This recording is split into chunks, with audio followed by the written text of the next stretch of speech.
Et si je te disais que le plus grand obstacle dans ta vie, c'est pas ce que tu ressens, mais le fait que tu ne le vois même pas. On passe nos journées à réagir. On pense que c'est la vie qui nous arrive, que ce sont les autres qui nous mettent en colère, qui nous stressent ou qui nous blessent. Mais si avant de vouloir changer quoi que ce soit, tu apprenais simplement à observer. Parce que l'observation est probablement la compétence la plus sous-estimée qui existe. Pendant longtemps, je croyais que j'étais comme ça. Je me mettais en colère, je doutais de moi, j'avais peur, je me sentais rejetée.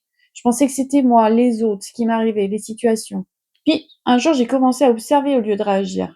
J'ai remarqué que certaines situations déclenchaient toujours les mêmes émotions en moi, les mêmes pensées, les mêmes comportements. Comme si un programme se lançait automatiquement. Et c'est exactement ce qui se passe. Notre cerveau et notre système nerveux fonctionnent énormément par automatisme. Quand quelque chose ressemble à une ancienne expérience, notre corps réagit avant même que nous ayons réfléchi.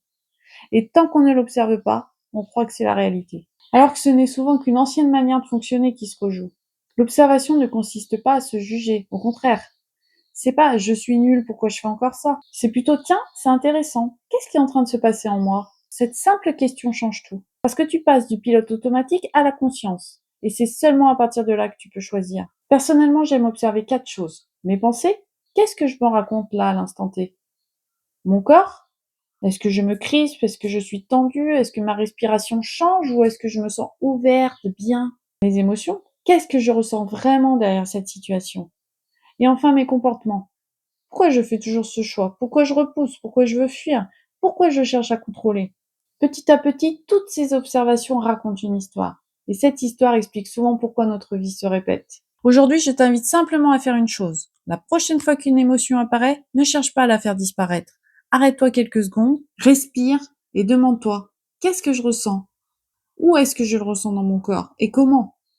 Et quelle pensée accompagne cette émotion? Tu n'as rien à changer, juste à observer. Tu seras surpris de tout ce que ton corps essaye de te montrer depuis des années. On veut souvent transformer notre vie, mais on oublie une étape essentielle. On ne peut pas transformer ce que l'on ne voit pas. Observer, c'est pas rester passif, c'est reprendre le pouvoir.